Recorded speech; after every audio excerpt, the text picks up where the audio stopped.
रहीम अस्सलाम वालेकुम। MTH 100 topic number 7 trigonometry. Word trigonometry में दो लफ्ज आते हैं, ठीक है। एक है ट्राई और एक गोनोमेट्री। यानी कि इसमें हम क्या पढ़ेंगे, ट्राइंगल पढ़ेंगे, शेप्स पढ़ेंगे और उनकी जियोमेट्री पढ़ेंगे, उनके एंगल्स पढ़ेंगे, उनकी साइड पढ़ेंगे, ठीक है। तो सबसे पहले है हमारे पास कोसाइन फंक्शन, ठीक है। कह रहे हैं कि कोसाइन फंक्शन क्या है, एक सर्कल है जिसका रेडियस 1 है। अब रेडियस क्या होता है, किसी भी सर्कल के सेंटर से लेकर किसी भी पॉइंट का जो डिस्टेंस होता है उसको हम कहते हैं रेडियस। और हर पॉइंट का डिस्टेंस सेम है। अगर यहाँ से यहाँ तक 1 है तो यहाँ से यहाँ तक भी 1 होगा, यहाँ से यहाँ तक भी 1 ही होगा, ठीक है। अच्छा, इसमें यहाँ पे अगर गौर से देखें तो क्या कह रहे हैं, let P x y be a point, ठीक है। एक पॉइंट है और एंगल कौन सा बना है, थीटा विद हॉरिजॉन्टल एक्सिस। ये होते हैं आपके पास हॉरिजॉन्टल एक्सिस एक्स एक्सिस, और ये होता है आपके पास वर्टिकल एक्सिस वाई एक्सिस। तो कह रहे हैं कि जो आपका एंगल बन रहा है वो हॉरिजॉन्टल एक्सिस पे बन रहा है, यानी कि इस लाइन के ऊपर कहीं पे बनेगा, ठीक है। और नेक्स्ट क्या कह रहे हैं कि आप कॉस थीटा निकालें। तो कॉस क्या होता है आपके पास, आपने फार्मूला क्या पढ़ा था, कॉस कर्ली ब्राउन हेयर, यानी कि base cos is equal to base divided by hypotenuse. अब यहाँ पे बेस क्या है, यहाँ से यहाँ तक बेस है, तो ये कौन से पॉइंट है, ओ क्यू, ठीक है। ओ क्यू पर आ जाएगा और डिवीजन में आ जाएगा हाइपोटेन्यूज। हाइपोटेन्यूज ये वाली जो लाइन होती है ये बड़ी सी, ठीक है। तो ओ पी, ओ पी ये देखें ओ पी है, ठीक है। अब आप इसकी वैल्यू पुट करोगे तो आपको क्या कह रहे हैं कि आपके पास ऊपर एक्स है, ठीक है। ओ क्यू यहाँ से तक एक्स वाली लाइन है और ओ पी आपके पास क्या है, हाइपोटेन्यूज है। तो मैंने क्या कहा है, हाइपोटेन्यूज यहाँ से सर्कल से किसी भी पॉइंट का यहाँ तक का फासला क्या होता है, रेडियस होता है। तो ये रेडियस है। तो कह रहे हैं कि ये जो हाइपोटेन्यूज है ओ पी पॉइंट है इसको आर कहते हैं, और ये किसके इक्वल है, क्वेश्चन में गिवन है 1। तो यहाँ पे x/1 करोगे, ठीक है। इस तरह से अगर आपको कहते हैं कि आप को रेडियस गिवन है या ये चीज़ गिवन है तो आप इसका कॉस निकालें, साइन निकालें, टेन निकालें, तो आप निकाल सकते हो। कैसे देखें, साइन का फॉर्म होता है some people have curly brown hair through proper brushing, ठीक है। ये इसका फार्मूला है, पी परपेंडिकुलर है, बी बेस है और एच हाइपोटेन्यूज है, ठीक है। इन 3 फार्मूलों से आप इसको फाइंड आउट कर सकते हो, ठीक है। ये इजी है फाइंड आउट करना। उसके बाद ये वाला पॉइंट आपने याद कर लेना है, इंपॉर्टेंट पॉइंट है, ठीक है। उसके बाद साइन की प्रॉपर्टी इंपॉर्टेंट है, इसका क्वेश्चन आ सकता है, ठीक है। The cosine function has period 360, ठीक है। इसका 360 पीरियड होता है। ये एमसीक्यूज आ सकता है या शॉर्ट में ये क्वेश्चन आ सकता है, ठीक है। इन प्रॉपर्टी का या इन प्रॉपर्टी के अंदर से कुछ एमसीक्यूज बना के पूछ सकते हैं, इसलिए इसको मिस नहीं करना, इसको अच्छे से पढ़ना है, ठीक है। इसको समझते हैं इसमें है क्या। अच्छा, अगर कह रहे हैं कि कॉस जो है वो आपके पास कोसाइन फंक्शन 360 से आगे जो होते हैं ना वो रिपीट होते रहते हैं, यानी कि अगर आपके पास 360 के बाद है 400 500 560 कुछ भी, तो वो आपके पास वैल्यू वो ही रिपीट होती रहेंगी, ठीक है। अच्छा नेक्स्ट पॉइंट है cos minus theta is equal to cos theta. तो देखिए अगर कॉस की वैल्यू आपके पास नेगेटिव है, यानी कि अगर कॉस माइनस थीटा है, यानी कि कॉस ऑफ कोई भी वैल्यू के साथ -180 है या -160 है कुछ भी, तो वो आपके पास आगे जाके वो प्लस कॉस थीटा हो जाएगा। ये एमसीक्यूज पूछ सकते हैं, ठीक है। ऑफ अच्छा, x coordinate of P does not change when reflect across x axis. इसका क्या मतलब है, कह रहे हैं कि एक्स कोऑर्डिनेट ऑफ पी, ये एक्स कोऑर्डिनेट होता है ये वाला, ठीक है। तो कह रहे हैं कि एक्स कोऑर्डिनेट ऑफ पी, यानी कि इस पॉइंट का जो एक्स कोऑर्डिनेट है वो क्या होगा,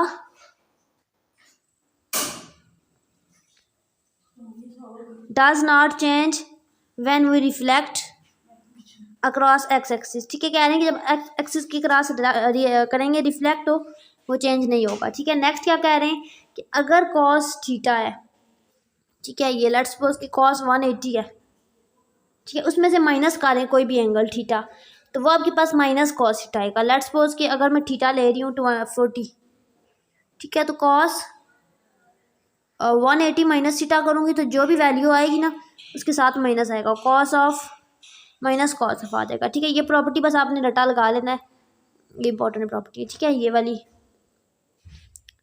उसके बाद इसमें क्या कह रहे हैं, the x coordinate changes with when we reflect across y axis.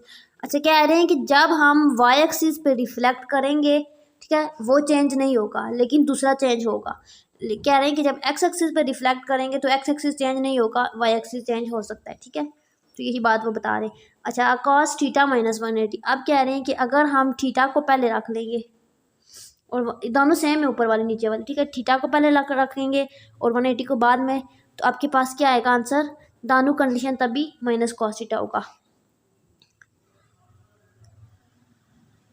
अच्छा, इसमें क्या होगा, इसमें ये होगा कि बड़ा ये कि 180 के साथ माइनस होगा, तो अब हम रिफ्लेक्ट वाई एक्सिस के अलॉन्ग नहीं करेंगे, अब हम रिफ्लेक्ट अलॉन्ग ओरिजिन करेंगे, ठीक है।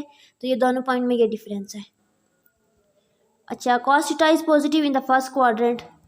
अच्छा, ये कैसे पता चलता है, ये देखिए, ये क्वाड्रेंट होते हैं, फर्स्ट, सेकंड, थर्ड, फोर्थ। इस पर मैंने प्रॉपर एक वीडियो बनाई है डिटेल में, आप अगर वो देख लें मेरे चैनल पे तो आसानी हो जाएगी।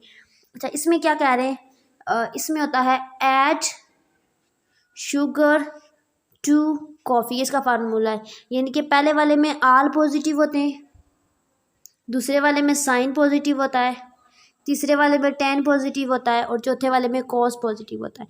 अब इसमें कह रहे हैं कि कॉस कहाँ पे क्या है, कॉस का बारे में लिखे। तो सबसे पहले तो ये बात है कि फर्स्ट क्वार्टर में सारे पॉजिटिव है, यानी कि कॉस फर्स्ट क्वार्टर में पॉजिटिव है और कॉस फोर्थ क्वाड्रेंट में भी पॉजिटिव है, उसके अलावा जो क्वाड्रेंट में नेगेटिव है। तो यही चीज़ इस फार्मूले से आपको समझ आ जाएगी, ठीक है। ये आप इस बजाय इसके कि इसको याद करें, आप यही मैं जो बता रही हूँ ऐड शुगर टू कॉफ़ी, ये याद कर लें तो आपको सारे आसानी से समझ आ जाएंगे। क्योंकि जब आपको 10 के लिए देखना पड़ेगा या आपको कॉस के लिए, साइन के लिए, तो आपको अगर ये फार्मूला आता होगा तो आपको समझ आ जाएगा, आपको मिक्सअप नहीं होगा, ठीक है। अच्छा, नेक्स्ट क्या कह रहे हैं, the range of cosine function is between. अच्छा, इनकी रेंज -1 से 1 ही होती है। इसमें क्या कह रहे हैं, the maximum value of 1 is taken. कह रहे हैं कि एंगल थीटा कोई भी लो, ठीक है, आपकी वैल्यू जो होगी ना, चाहे वो 0 लो, 360 लो, 720 लो या कुछ भी लो, ये देखिए प्लस माइनस है, यानी कि आप कॉस ऑफ +360 लो या -360 लो या फिर +720 लो, यानी कि ये कॉमन, बस ये 2-3 नंबर आपको बता रहे हैं। ये बस आपने ये माइंड में रखना है कि जब भी कोई साइन फंक्शन हो, ठीक है, चाहे वो कॉस हो, चाहे वो साइन हो, चाहे वो टेन हो, ठीक है, जब आप उसको सॉल्व करोगे ना तो आपका आंसर चाहे कोई भी थीटा की वैल्यू हो, कॉस 700 हो, कॉस 100 हो, कॉस -360 हो या कॉस 20 हो या साइन 20 हो या साइन 720 हो, मतलब कुछ भी हो, थीटा की वैल्यू आपके पास जो रेंज होगी -1 से 1 होगी, या तो आंसर आपके पास -1 आएगा या 1 आएगा या इनके दरमियान में आएगा, ठीक है, ये इनके 0 पॉइंट समथिंग कुछ भी, ठीक है, समझ आ रही है बात की। तो ये इसका आंसर है, ठीक है। उसके बाद लेट्स सपोज कि अगर आपको MCQs आ जाता है cos of 180 is equal to कुछ भी, तो आपके पास डिफरेंट ऑप्शन होंगे, मे भी ऑप्शन 2 हो, 3 हो, तो आपने माइंड में रखना है कि इसका आंसर या तो 1 होगा या -1 होगा या इसके दरमियान में होगा, ठीक है। तो आगे भी यही बता रहे हैं कि अगर इसकी वैल्यू आपके पास ये भी हो, ये भी हो, यानी कि इन पॉइंट में आपके पास मैक्सिमम आ जाती है और इन पॉइंट में मिनिमम आ जाती है, समझ आ रही है। अच्छा, डेफिनेशन, पीरियोडिक फंक्शन, ऐसा फंक्शन जो बार बार रिपीट हो उसको हम कहते हैं पीरियोडिक फंक्शन, ठीक है। और एक फंक्शन के अंदर जो स्मॉलेस्ट इंटरवल होती है रिपीट, उसको हम कहते हैं पीरियड, ठीक है। अच्छा, ये देखें, इसको ग्राफिकली मैं आपको समझाती हूँ क्या इसमें। अच्छा, कह रहे हैं कि ये y is equal to cos theta है, ठीक है, लेट्स सपोज। अब इसके अंदर मैं x की जगह पे y is equal to cos theta की जगह पे कॉस x मतलब एंगल ही है, ठीक है, थीटा रख रहे थे या x रखो, एक ही बात है, एंगल की है। तो कह रहे हैं कि ये जो एंगल है इनकी थीटा की जगह x रखा है इन्होंने। अब x की कोई भी वैल्यू हो, क्योंकि ये x एक्सिस के लॉन्ग ले रहे, देखिए -90 रखो x की, 90 रखो, 180 रखो, 270 रखो, तो आपके पास मैक्सिमम ये कहाँ पे जा रहा है, सबसे ऊंचा ग्राफ यहाँ पे हो रहा है और सबसे नीचे यहाँ पे हो रहा है, यानी कि या तो -1 आएगा, +1 आएगा या -1 आएगा, ठीक है। तो यही बात बता रहे हैं कि मैक्सिमम कब है, तो कह रहे हैं कि इस पॉइंट पे, ठीक है, मैक्सिमम है और इस पॉइंट पे मिनिमम है, यानी कि जब हम कॉस की वैल्यू क्या रखेंगे, कॉस की वैल्यू 0 रखेंगे तो हमारे पास 1 आएगा और जब कॉस की वैल्यू 180 रखेंगे तो हमारे पास -1 आएगा, ठीक है। अब इससे आगे अगर हम जाते हैं ना तो क्या कह रहे हैं, 360 के बाद ये रिपीट होता है, यानी कि 360 के बाद दोबारा से वही काम होगा, यहाँ से आगे शुरू होगा, ठीक है, 360 के बाद ये दोबारा से यूँ रिपीट होगा, मतलब कि ये ऐसे ही बन दी जाएगी लाइन, ठीक है। अब हम पढ़ेंगे साइन फंक्शन की, कॉस की प्रॉपर्टी पढ़ थी ना, अब साइन की पढ़ेंगे, तो साइन के लिए भी वही कुछ ही होता है। अच्छा, साइन का मैंने पहले बता दिया है कि सम पीपल हैव, ये फार्मूला लगता है, परपेंडिकुलर और हाइपोटेन्यूज और कर्ली ब्राउन हेयर, ये आपको सारे आगे पढ़ने पड़ेंगे, मैं आपको सारे एक ही दफ़ा फार्मूला बता देती हूँ, ठीक है। ये हमने पढ़ा था, कॉस का पढ़ लिया है, अब हम साइन का पढ़ेंगे। तो perpendicular divided by H, some people have, इनके परपेंडिकुलर और हाइपोटेन्यूज यूज होगा इसमें। तो देखें कह रहे हैं कि उसी इक्वेशन को जो ऊपर ली थी उसी को, ठीक है। कह रहे हैं कि एक सर्कल है जिसका रेडियस 1 है और आप उसने उसका साइन फाइंड करना है। पहले आपने वही एग्जांपल किया कॉस के लिए, आप साइन के लिए करनी है। तो मैंने क्या कहा है, साइन किसके इक्वल है, some people have perpendicular divided by hypotenuse. तो परपेंडिकुलर यहाँ पे क्या है, यहाँ पे देखें इसी एग्जांपल में ये जो स्ट्रेट लाइन होती है उसको हम कहते हैं परपेंडिकुलर, ठीक है। तो परपेंडिकुलर क्या है, क्यू पी, ठीक है, और क्यू पी, ठीक है, ये पी है। और hypotenuse, some people have hypotenuse, तो ये होता है हाइपोटेन्यूज, तो 0 पी। आप क्या आ रहे हैं कि अब आप इसका वैल्यू फाइंड आउट करो। तो आपको रेडियस क्या कहा है, कितना है, रेडियस 1 है। तो रेडियस क्या है आपके पास, बेसिकली ये चीज़ रेडियस है। तो अब नीचे 1 आ जाएगा, ठीक है, नीचे आ जाएगा 1 और ऊपर क्या आएगा, क्यू आर। क्यू आर कहाँ पे है, क्यू पी, ये वाला पॉइंट है। तो ये आपके पास आ जाएगा यहाँ पे y, ठीक है। तो ये आपके पास इस तरह से आंसर आ जाएगा y/1y, ठीक है। उसके बाद ये पॉइंट आपने माइंड में रखना है, इंपॉर्टेंट है ये। अच्छा, आप साइन की प्रॉपर्टी पढ़ेंगे। साइन की प्रॉपर्टी क्या होती है, पहले आपने कॉस की पढ़ी, आप साइन की पढ़ोगे। तो साइन की प्रॉपर्टी में वही बात है कि अगर आपके पास कॉस में क्या था कि अगर आपके पास कॉस के अंदर थीटा हो साथ माइनस हो तो आपके पास इस साइड पे आके प्लस कॉस थीटा हो जाता था। लेकिन यहाँ पे क्या होगा, यहाँ पे माइनस साइन थीटा था तो माइनस साइन थीटा ही रहेगा, ठीक है। इसमें क्या होगा, वाई कोऑर्डिनेट चेंज होगा when we reflect across x axis, ठीक है। अच्छा, कह रहे हैं कि जब हम वाई एक्स एक्सिस पे मूव करेंगे तो वाई चेंज हो जाएगा, ठीक है। अब साइन थीटा इज पॉजिटिव, तो साइन कहाँ पे पॉजिटिव होता है, वही फार्मूला दोबारा लिखते हैं, ऐड शुगर टू कॉफ़ी, ठीक है। इन एंगल में इसको कहते हैं फर्स्ट, इसको हम कहते हैं सेकंड, इसको हम कहते हैं थर्ड, इसको कहते हैं हम फोर्थ। अब हमें देखना है कि साइन कहाँ पे पॉजिटिव है। तो यहाँ पे देखें, इसमें सारे पॉजिटिव होते हैं तो इसमें साइन पॉजिटिव है, ठीक है। Sine is positive in first quadrant, और ये देखिए एस लिखा हुआ है, इनके इसमें साइन पॉजिटिव है, इनका सेकंड क्वाड्रेंट, और थर्ड और फोर्थ में नेगेटिव है। इसलिए मैं आपको ये आपको रट्टा लगाना पड़े, आपको इस तरीके से समझा रही हूँ ताकि आपको इजीली समझ आ जाए, ठीक है। नेक्स्ट आप अब बाकी जो 2 बच गए थर्ड और फोर्थ वाले, इसमें तो टेन पॉजिटिव है, इसमें कॉस पॉजिटिव है, यानी कि इसमें साइन पॉजिटिव नहीं है, ठीक है। तो हमने कहना है कि थर्ड और फोर्थ में नेगेटिव है। ये एमसीक्यूज पूछेंगे, मैं आपको इसीलिए बता रही हूँ कि आपने मिक्सअप नहीं करना। अच्छा, इसमें क्या है कि 180 माइनस थीटा करते हैं तो साइन थीटा आता है, ठीक है, उसमें माइनस साइन थीटा आता था। अब हमारे पास साइन थीटा माइनस 180 करेंगे तो माइनस 180 आएगा।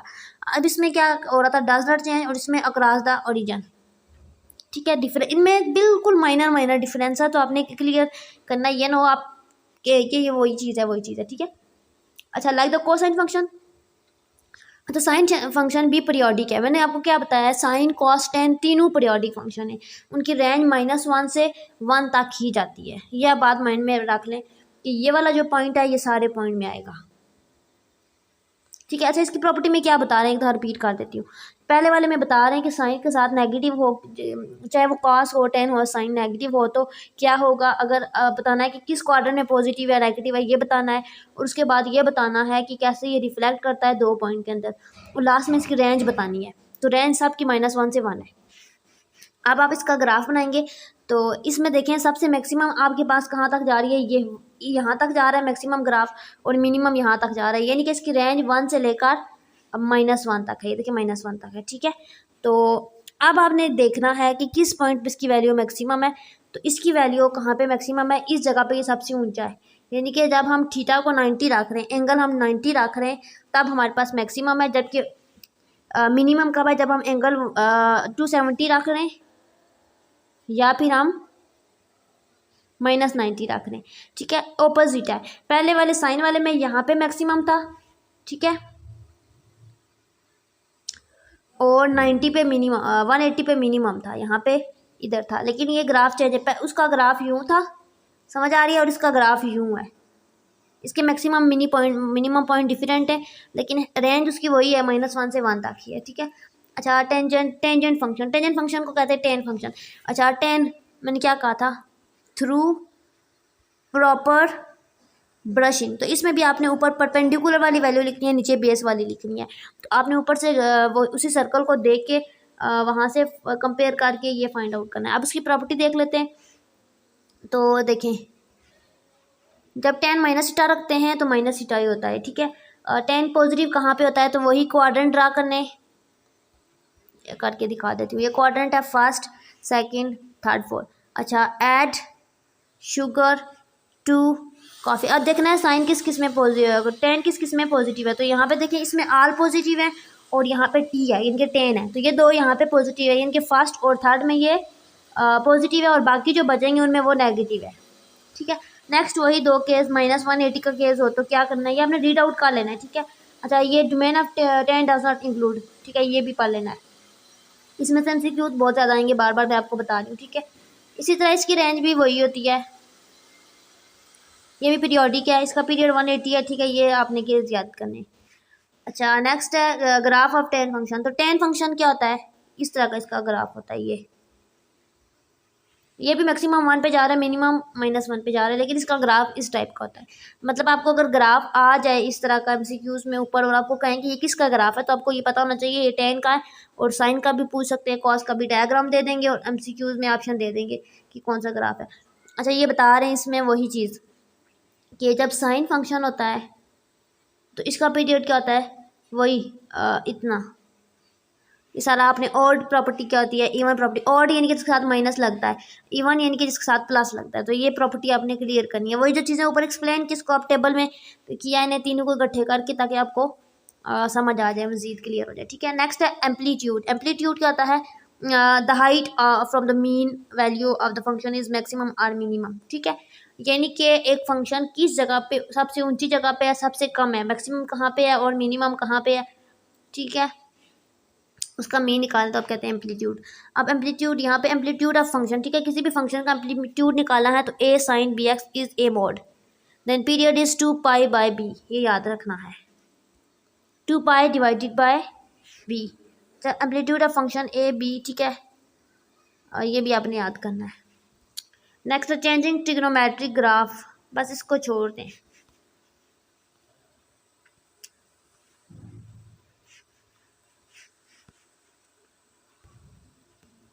साइन कॉस और टेन का आपको ग्राफ होना चाहिए। Graph is translated. अच्छा, उसी ग्राफ के बारे में ये डिस्कस कर रहे हैं कि इस ग्राफ में क्या हो रहा है सारा। ये एमसीक्यूज आ सकता है, इंपॉर्टेंट पॉइंट है, इसको आप हाईलाइट कर लें कि कोस साइन तीनों फंक्शन कॉस साइन टेन तीनों ये 1 to 1 नहीं है, ठीक है। So they do not have inverse, ना तो इनका इनवर्स है और with restrict the domain of the definition, ठीक है। अच्छा, इनवर्स ऑफ अ फंक्शन क्या होता है। नेक्स्ट, किसी भी फंक्शन का इनवर्स होता है y is equal to arc of sine of x if and only if sine of y is equal to x, ठीक है। If domain of y is equal to arc of x। अच्छा, ये important point है, इसको highlight कर लें, इसकी definition आ सकती है, इसमें से एमसीक्यूज आ सकता है। अच्छा, अब आपके पास क्या है, एक एग्जांपल है, arc of sine 1/2 is equal to π/6 given है, sine of π/6 is angle whose sine is 1/2, ठीक है। ये देखें क्या है कि sine inverse square root of 3 of 2 is equal to किसके इक्वल है। देखें साइन इनवर्स है ना, तो अगर मैं इसको साइन बनाऊंगी तो ये स्क्वायर रूट ऑफ 3 इधर आ जाएगा, 3/2 आ जाएगा। तो क्या है ना कि साइन की जगह पे इधर साइन ऑफ एक्स या साइन ऑफ थीटा। अब मैं थीटा एंगल कौन सा रखूँ, तो स्क्वायर रूट ऑफ 3 ऑफ 2 आता है। तो स्क्वायर रूट 3 आप अगर कैलकुलेटर में कैलकुलेट करो ना तो 0.8 समथिंग कुछ आता है, ठीक है। तो आप देखोगे किस में आता है तो आपको पता चल जाएगा π/3 में आता है। वो कैसे, पाई होता है 180 डिवाइडेड बाय 3, यानी कि साइन 60 पे ये वैल्यू आ रही है, 60 π/3 होता है, ठीक है। इसमें से इस तरह के क्वेश्चन आते हैं, ठीक है। इनवर्स कोसाइन फंक्शन क्या होता है, बस इसको भी आपने रीड आउट कर लेना है। इनवर्स टेंजेंट फंक्शन क्या होता है, ये कोसाइन, ये साइन का इनवर्स क्या होता है, कॉस का क्या होता है और टेन का क्या होता है। इसमें समझाने वाला कुछ नहीं है, बस इसमें आपको पता होना चाहिए इसकी डोमेन क्या है, रेंज क्या है, कैसे, ठीक है। अच्छा, ट्रिग्नोमेट्रिक इक्वेशन को कैसे सॉल्व करना है ये आपको पता होना चाहिए। अच्छा, फाइंड कॉस इनवर्स ऑफ के इज इक्वल, ठीक है, कॉस थीटा ऑफ के अगर आपको गिवन है, ठीक है, कॉस ऑफ कोई भी एंगल गिवन है, उसके आगे कोई भी गिनती का नंबर गिवन है, ठीक है, π/3 जैसे पीछे एग्जांपल गिवन थी। इसको सॉल्व करने के लिए सबसे पहले आपने क्या करना है, कॉस इनवर्स फाइंड आउट करना है। तो कॉस को इस साइड पे ले आओगे, तो कॉस इनवर्स बन जाएगा, ठीक है। Use symmetry property to use symmetry property use करनी है, तो इसमें क्या होता है, कॉस ऑफ माइनस थीटा देखते हैं, माइनस थीटा वो वाली प्रॉपर्टी, ठीक है, तो वो प्लस हो जाती थी, ठीक है। और दूसरे आपने क्या करना है, यूज़ द पीरियोडिक प्रॉपर्टी, फिर आपने पीरियड देखना है इसका क्या है, तो कॉस थीटा प्लस माइनस 360 करना है, तो आपके पास आ जाएगा, ठीक है। इसी तरह आपके पास ये एग्जांपल गिवन है कॉस की वैल्यू इज इक्वल टू, तो यहाँ पे देखें सबसे पहले आपने क्या करना है, सिमेट्री प्रॉपर्टी यूज़ करनी है, तो कॉस माइनस थीटा हो तो थीटा लगाना है, तो यहाँ पे ऑलरेडी कॉस 70.52 है, यानी कि माइनस नहीं है, तो ये वाली प्रॉपर्टी खत्म, ये नहीं लगेगी, ठीक है। अब इक्वल टू दूसरी में प्लस माइनस ये वाला एंगल देखना है, तो एंगल मेरे पास अल्हम्दुलिल्लाह 180 से छोटा है, तो मुझे प्लस माइनस 360 करने की भी ज़रूरत नहीं है, तो कॉस 70.52 ये डायरेक्ट कैलकुलेटर में आप बस लिखोगे तो आपके पास 1/3 आंसर आ जाएगा, या फिर 0 पॉइंट समथिंग का आ जाएगा पॉइंट में, ठीक है। और नेक्स्ट आपके पास ये कह रहे हैं कि जो आपके पास आंसर आएगा वो 360 से कम होगा, और बस यही बात हो रही है, ठीक है। अच्छा, कॉस इनवर्स ऑफ, अब इसी फंक्शन को कॉस इनवर्स निकालना है तो वही वैल्यू आ जाती है, जो आपके पास मैंने बताया था ना, cos of inverse of theta x is equal to क्या होता है, एक्स अगर, तो ये थीटा इज इक्वल टू यहाँ पे आगे कॉस ऑफ एक्स हो जाएगा। अच्छा, के लिए के यानी कि साइन ऑफ थीटा के लिए ये भी इसी तरह, बस ये प्रॉपर्टी आपने रीड आउट करनी है और उसके एग्जांपल में अप्लाई करना है। अब आप साइन के लिए कर रहे हो तो साइन के लिए एंगल गिवन है, तो इसके लिए सबसे पहले प्रॉपर्टी क्या है, 180 माइनस थीटा करेंगे, तो 180 यहाँ पे देखें 44 है, तो ये 180 से छोटा है, तो इसको माइनस करने की जरूरत नहीं है। साइन 44 को आप डायरेक्ट कैलकुलेटर में लिखोगे तो आपके पास 0.7 आंसर आ जाएगा बस। उसके बाद साइन इनवर्स के लिए करना है, तो वही बात कही थी कि साइन इनवर्स का बटन होता है, ठीक है, शिफ्ट प्रेस करके साइन इनवर्स को प्रेस करोगे कैलकुलेटर के अंदर, साइंटिफिक कैलकुलेटर के अंदर, तो ये आपके पास आ जाएगा। उसके बाद अगर आप साइन ऑफ ये वैल्यू लिखते हो तभी ये आंसर आ जाएगा, ठीक है। इसी तरह आपने 10 के लिए करना है, और ये 10 की एग्जाम्पल है, ठीक है। नेक्स्ट है define two function F and G are said to be identical equal if, अच्छा आइडेंटिकल कब होते हैं दो फंक्शन, ये एमसीक्यूज आ सकते हैं, जब दोनों फंक्शन आपस में इक्वल हों, ठीक है, और दोनों की वैल्यू डिफाइन हों, और इस इक्वेशन को हम कहते हैं आइडेंटिटी, ठीक है। उसके बाद नेक्स्ट आ जाता है इक्वेशन इज नॉट आइडेंटिटी, ऐसी इक्वेशन जो आइडेंटिटी ना हो उसको हम कंडीशनल कहते हैं, यानी कि जिसमें ये चीज़ इक्वल ना हो, जिसमें फंक्शन डिफाइन ना हो, ठीक है। अच्छा, ट्रिग्नोमेट्री की बेसिक आइडेंटिटीज़ हैं, ये काफ़ी डीप वर्क है, तो यहाँ पे मैं आज के लेक्चर को स्टॉप कर रही हूँ, अगले लेक्चर में मैं आपको समझाऊंगी, ठीक है। आई होप कि ये लेक्चर आपके लिए बेनिफिशियल होगा। चैनल को सब्सक्राइब करें, दुआ में याद रखें। अल्लाह हाफिज़।